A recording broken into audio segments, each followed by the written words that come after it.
जब सीता को खोज रहे थे उस समय उन्होंने देखा जटायु घायल अवस्था में है।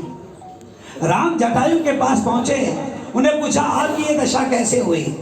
उन्होंने कहा प्रभु मैं रावण से लड़ बैठा। अच्छा, आप तो जानते थे कि रावण महाबली है, फिर आप लड़ क्यों बैठे? बोले जब रावण सीता को लेकर जा रहा था, सीता विलाप कर रही थी, सीता क्रंदन कर रही थी, सीता पुकारो बचाओ बचाओ का आवाज लगा रही थी, उस समय मेरा पुरुषत्व जागृत हुआ, मेरा धर्म जागृत हुआ, इस नारी की रक्षा करना चाहिए। मैं जानता था रावण महाबली है, फिर भी मैं लड़ बैठा। अगर मैं नहीं लड़ता तो जीवन भर मुझे पश्चाताप का जीवन जीना पड़ता, नारकीय जीवन जीना पड़ता। मेरे पुरुषत्व ने मुझे ललकारा कि धर्म पुकार रहा है, उसकी रक्षा करो, इसलिए मैं लड़ बैठा। मैं घायल हूं, मुझे किंचित मात्र भी कष्ट नहीं है। भगवान राम ने सहलाया और कहा प्रभु अब आप स्वर्गवासी होंगे, स्वर्ग में मेरे पिता राजा दशरथ मिलेंगे। आप ये कदापि मत बताना उन्हें कि सीता का अपहरण आपके पुत्र वधू का अपहरण हो गया है। आप ये मुझे वचन दो। जटायु स्वर्ग में पहुंचे और जैसे राजा दशरथ दिखे, जोर से आवाज लगाई और राजा दशरथ मैंने राम को वचन दिया उसे भंग करता हूं और आपको सूचना देता हूं आपकी पुत्र वधू सीता का अपहरण हो गया। दशरथ को पश्चाताप हुआ। पश्चाताप इस बात का हुआ कि 4 महाशक्तियां थी जो रावण का वध कर सकते थे, परशुराम, सहस्त्रबाहु, बाली और दशरथ। अगर हमने अपने काल में ही रावण का वध कर दिया होता तो आज सीता का अपहरण नहीं होता,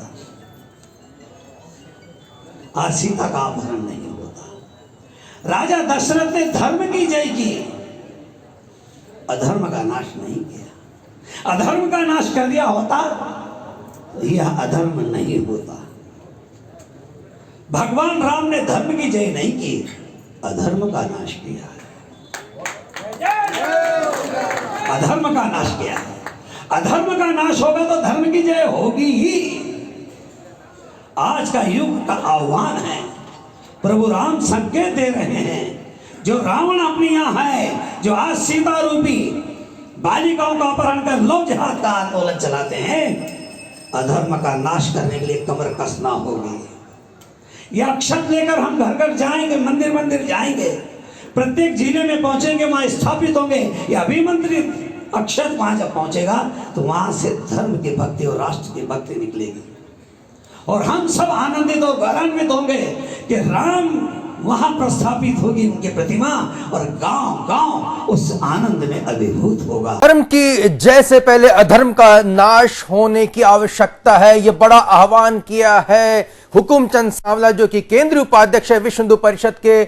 मध्य प्रदेश की राजधानी भोपाल में मध्य भारत प्रांत के करीब 25 लाख परिवारों को अयोध्या रामलला मंदिर में निमंत्रण देने का बड़ा आयोजन किया जा रहा है। अक्षत कलश की यहां पर स्थापना की गई, पीले चावल यहां पर घर घर जाके बांटे जाएंगे और करीब 25 लाख परिवारों को निमंत्रण देने का लक्ष्य रखा गया है। 22 जनवरी को अयोध्या में रामलला मंदिर में जो बड़ा भव्य आयोजन किया जा रहा है उसमें निमंत्रण दिया जा रहा है और इस दौरान यह बड़ा आह्वान यहां पर क्या है कि अधर्म का नाश किया जाना बेहद जरूरी है। और इस महत्वपूर्ण बिंदु पर चर्चा करने के हमारे साथ विश्व हिंदू परिषद के मध्य भारत प्रांत के प्रचार प्रमुख जितेंद्र चौहान जुड़ चुके हैं। जितेंद्र चौहान जी, पब्लिक फर्स्ट आपका बहुत बहुत स्वागत है। जी नमस्कार जी। जितेंद्र जी, कितना महत्वपूर्ण आप इस बयान को मानते हैं कि यहाँ पर धर्म की जय से पहले अधर्म का नाश होना जरूरी है? जी, ये महत्वपूर्ण माननीय हुकुमचंद सांवला जी ने राम जी का उदाहरण देते हुए बताया था उन्होंने कि जटायु को जब उन्होंने रक्षा करते हुए सीता माता की वो हुए थे तो उन्होंने उनसे कहा था, श्री राम जब उनसे मिले कि आप जब स्वर्ग में जाएंगे मुक्ति के बाद तो मेरे पिता दशरथ जी मिलेंगे तो उनसे आप ये मत कहना कि आपकी कुलवधू का अपहरण हो गया है, रावण ने अपहरण किया है। लेकिन जब वो स्वर्ग में पहुंचे तो उन्होंने कहा कि उन्होंने इनकी जो उनको प्रतिज्ञा दी थी उसको तोड़ते हुए कहा कि आपके कुलवधू का अपहरण हो चुका है, मैं उनकी कुलवधू। तब उन्होंने राजा दशरथ ने कहा कि जिस महान पापी रावण ने ये आज कुलवधू का अपहरण किया है, उस पापी को मारने की क्षमता 4 लोगों के पास थी उस समय, जिसमें राजा दशरथ भी थे। लेकिन इन्होंने धर्म के बहुत सारे काम किए लेकिन उस पापी रावण यानी अधर्म का नाश नहीं किया। तो इस कारण अगर वो उस समय उसको मार देते तो आज ये स्थिति नहीं होती जो कुलवधु का अपहरण हुआ है। तो उस तारतम्य में उन्होंने कहा कि वर्तमान परिस्थिति में धर्म की जय तो बहुत सारे लोग करने की कोशिश कर रहे हैं, लेकिन जो अधर्म का विषय है उसको नाश करने का भी काम करना होगा, तभी धर्म बच पाएगा। जब अधर्म नाश ही नहीं होगा, अधर्म बढ़ता रहेगा, धर्म कहां से जय होगी धर्म की। का साफ तौर पर यहाँ पर नाम लिया है और कहा है कि लव जिहाद का नाश होना बेहद जरूरी है। तो क्या इस पूरे जो आयोजन में जो 22 जनवरी को होने जा रहा है उसमें लव जिहाद भी एक महत्वपूर्ण मुद्दा रहेगा? नहीं, ये तो उन्होंने आह्वान किया है कि धर्म की जो जो ऐसे विषय हैं, जो विषय कहीं ना कहीं हमारे धर्म संस्कृति जुड़े हुए हैं। लव जिहाद एक बहुत बड़ी समस्या है हमारी हिंदू बहन बेटियों को, हर और एक ऐसा ही नहीं कि अकेले केवल हिंदू धर्म, यहाँ तक कि टारगेट करके क्रिश्चियन और धर्म की केरल में और कई जगह हो रहा है, उनको भी धर्मांतरित किया जा रहा है। तो बहुत सारे ऐसे केसेस आ रहे हैं। तो कहीं ना कहीं जो अपना धर्म छुपाकर, अपना नाम छुपाकर, अपने उसको नाम को हाइड करके और फिर वो बहला फुसला के करते हैं, तो वो कहीं ना कहीं गलत है, कानूनी तौर पर भी गलत है और धार्मिक और सांस्कृतिक रूप से गलत है। तो उसको तो रोकना ही चाहिए ना। वो उसके बाद होने वाले उसके जो घटनाक्रम होते हैं, चाहे वो 25 टुकड़ों में हमारी 100 टुकड़ों में हमारी बहनें मिलती हैं, उनके साथ उन्हें आत्महत्या करना पड़ती है, उनके साथ बहुत सारे घटनाक्रम घटते हैं, बहुत सारे दबाव चलती हैं, वो सब तो रुकेगा। अगर वो नहीं रुकेगा तो वो उनको कल इतने बड़े समाज के साथ में, समाज के रहते हुए अगर इस प्रकार की घटनाएं होती रहेंगी तो समाज के लिए भी कहीं ना कहीं प्रश्न खड़ा होता है बहुत बड़ा। जितेंद्र जी, लेकिन बड़ा सवाल ये है कि बॉलीवुड की हम बात करें या उन लोगों की बात करें जो सेक्युलर पंथ की जो है वकालत करते हैं, वो कहते हैं कि देखिए ये कट्टरवादी सोच है आप लोग की, अगर कोई एक दूसरे से मिल रहा है तो उसमें क्या दिक्कत है। लव जिहाद जैसा वो जो शब्द की यहाँ पे आलोचना करते हैं, तो क्या वजह है कि ये जो जनजागृति है जो आप लोग फैलाना चाहते हैं वो किस हद तक आम लोगों तक, खासतौर पर युवा पीढ़ी तक पहुंच पा रही है, क्योंकि वो बॉलीवुड से बहुत ज्यादा प्रभावित रहती है और फिल्मी कलाकारों में फिल्म के जरिए जो है लव जिहाद का तो यहाँ पर सपोर्ट नहीं किया जाता है। देख, बॉलीवुड से प्रभावित रहती है तो बॉलीवुड में कोई भी अगर कोई कर रहा है तो वो अपना नाम छिपा के तो नहीं कर रहा है, वो अपना नाम जो है उसका उसी के बाद ही कर रहा है कुछ उसका, या उनका जो भी प्रेम संबंध है या व्यवहार है वो अलग चीज होगी ना। यहाँ तो व्यक्ति जो अपना नाम छुपा रहा है, अपना नाम नहीं बता रहा है, अपना धर्म नहीं बता रहा है और अपनी हिंदू बहन में उसके साथ में रुकना चाहता है, उसके साथ में रिलेशन बनाना चाहता है, लेकिन जब उसको पता चलता है कि ये तो ये है, उसके बाद जो घटनाक्रम घटता है वो क्या होता है, तो वो गलत है ना। अगर हम तो ये कहते हैं कि आपको अगर लगता है कि आप इतने ही सबसे, तो अपने हाथ में कलावा क्यों मान के जाते हो? आप तो गोल टोपी लगा के जाओ ना। अगर आपको क्या दिक्कत है, आप अगर प्रेम करते हैं सच्चा किसी से भी, चाहे कोई भी किसी धर्म का व्यक्ति हो, तो सच्चा प्रेम करते हो, अपनी आइडेंटिटी क्यों छुपा रहे हैं? आपकी आइडेंटिटी छुपाकर अगर कोई गलत काम कर रहे हैं तो वो गलती है, कानूनी तौर पर भी, धार्मिक तौर पर भी, सामाजिक तौर पर भी। जितेंद्र जी, जो घर घर जो पीले चावल देकर जो निमंत्रण दिए जाएंगे, क्या उस दौरान भी इन विषयों पर अगर चर्चा होती है तो आपके जो कार्यकर्ता हैं वो इन विषयों पर खुलकर चर्चा करेंगे, लोगों को समझाएंगे? हाँ, जागरण तो करेंगे, जागरण का विषय पर मूल ये विषय वर्तमान में राम जी का जो भव्य मंदिर में राम जी 400 इतने वर्षों बाद विराजने वाले हैं, उसका एक उत्सव के रूप में मनाने की हमारी जनमानस से अपेक्षा रहेगी। हर जन जन तक जाना होगा, हर घर जाना होगा, उनको पीले चावल देंगे, राम जी का चित्र देंगे उन घर के रखने के लिए, उनको एक पत्रक दे रहे हैं जिसमें उनकी कुछ जानकारी है कि 22 तारीख को जब राम जी भव्य अपने मंदिर में विराजमान होंगे उस समय आपको क्या क्या कार्य कर सकते हैं। दीप जलाएं, आप आतिशबाजी करें, आप अपने मंदिरों में सुंदरकांड, भजन, पूजन का कार्यक्रम करें और उस 22 तारीख के भव्य कार्यक्रम को देखें अपने आंखों से कि 400 वर्षों के बलिदान के बाद किस प्रकार का शुभ दिन हमारे पास हमारे जीवन में हमें आया है कि 400 इतने बलिदानियों के बाद हमको ये वो मौका मिल रहा है वो अवसर देखने के लिए।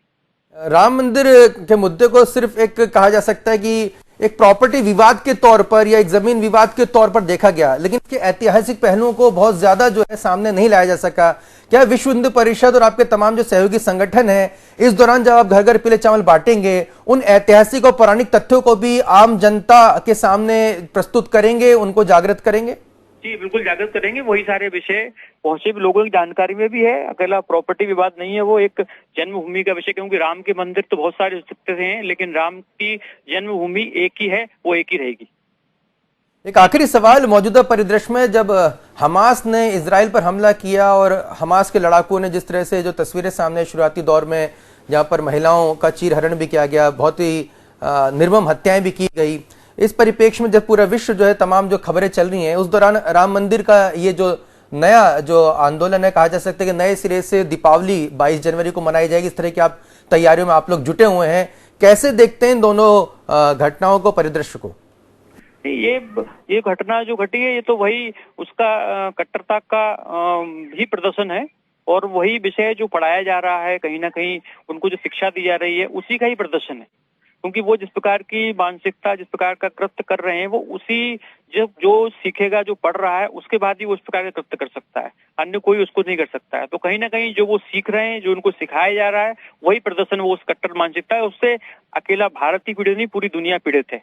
वो लोगों को लगता है कि इजराइल का विषय हो सकता है या कहीं दूसरे किसी देश का विषय हो सकता है, वो विषय पूरी दुनिया का विषय है। भारत उससे पहले से जूझ रहा है उससे। 400 साल आप स्वयं बता रहे हैं और कई दशकों तक जो है कानूनी लड़ाई लड़ी गई है और इसमें जो विरोधी पक्ष हैं उन्होंने लगातार राम मंदिर का विरोध भी किया है। कई राजनीतिक दलों के जो बड़े नेता हैं उन्होंने पैरवी भी करी है, राम मंदिर का विरोध भी किया है। ऐसे में जब 22 जनवरी को आप और तमाम जो दल हैं, विश्व हिंदू परिषद, आरएसएस और तमाम जो सहयोगी संगठन है, वो जो बड़ा आह्वान के तहत आम जनता को निमंत्रित कर रहा है, कितना आप लोग यहाँ पर जो है पूरी तरह से कन्फर्म है कि ये जो पूरा आपका आह्वान है वो पूरी तरह शांतिपूर्ण तरीके से मनेगा और इसमें किसी प्रकार का विवाद नहीं हो सकेगा? क्योंकि हमने पूर्व में नूह में, हरियाणा के नूह में जो जिस तरह के जो घटनाक्रम देखा है, जहां पर शोभा यात्रा पर पथराव हुआ, तनाव हुआ, उसको लेकर मैं प्रश्न पूछ रहा हूं आपसे। नहीं, इसमें कोई ऐसा विषय नहीं। इसमें तो केवल हम सनातनियों के जो हिंदू सनातन धर्म के लोग हैं उनके घर घर जाएंगे, उनको पीले चावल देंगे, उनको उत्सव मनाने की आमंत्रित करेंगे। कोई भी इसमें रैली जुलूस ऐसा कुछ कार्यक्रम नहीं होगा, कोई भी। और वो सामान्य जो हम अपने मंदिर बैठ के पूजा पाठ करते हैं वही करने वाले हैं अपने मंदिर। अब अगर इस देश के अंदर हम अपने मंदिरों में बैठ के पूजा पाठ नहीं कर पाएंगे तो फिर क्या पाकिस्तान में करेंगे क्या? ये जो 25 लाख परिवारों का टारगेट आपने रखा है, ये चिन्हित परिवार हैं या आपने कार्यकर्ताओं को क्षेत्र बांट दिए गए हैं कि आपको इस क्षेत्र में जाकर जो है पीले चावल देने हैं? हाँ, वो तो हम हर घर तक जाने का प्रयास रहेगा हमारा, ये हमारा लक्ष्य लिया है। बाकी कोशिश रहेगी कि हम जितना और नीचे तक, प्रत्येक गांव, बस्ती, मोहल्ले तक, हर घर तक जा सकें। बहुत बहुत धन्यवाद जितेंद्र चौहान जी, पब्लिक फर्स्ट से चर्चा करने के लिए, अपने विचार साझा करने के लिए। तो विश्व हिंदू परिषद और संघ, इसके अलावा तमाम जो भगवा संगठन है, 22 जनवरी को अयोध्या रामलला मंदिर में जो रामलला की मूर्ति विराजित हो रही है, भव्य मंदिर का जो शुभारंभ होने जा रहा है और बड़ा ही ऐतिहासिक ये दिवस होने जा रहा है, जिसकी तमाम जो तैयारियां जो अब शुरू हो चुकी हैं। मध्य प्रदेश की राजधानी भोपाल में भी अक्षत कलश का जो है स्थापना की गई है और पीले चावल जो है करीब 25 लाख मध्य भारत के जो परिवार हैं उन्हें बांटे जाएंगे। अलग अलग प्रांतों में इस तरह से जो है कार्यक्रम आयोजित किया जा रहा है और लोगों को निमंत्रण दिया जा रहा है कि वो बड़ी संख्या में रामलला मंदिर पहुंचे और अगर मंदिर नहीं पहुंच सकते हैं तो उन्हें अपने घरों पर रहकर क्या कुछ करना चाहिए, इसकी जानकारी और जागरूकता विश्व हिंदू परिषद के कार्यकर्ताओं तक पहुंचाएंगे। लेकिन निश्चित तौर पर कहा जा सकता है कि बड़ा ही ऐतिहासिक ये दिवस रहेगा और इस दौरान काफी ऐसे पहलू और विषय चर्चा में आएंगे जो कि इतिहास के पन्नों में या तो भुला दिए गए हैं या फिर जानबूझकर छुपा दिए गए थे। आप देख रहे हैं पब्लिक फर्स्ट और हमारे प्लेटफॉर्म पे जरूर आइए, अपने कमेंट जरूर लिखिए, हमें आपके विचारों का इंतजार रहता है। देखते रहिए पब्लिक फर्स्ट, सर्वदा भारतीय।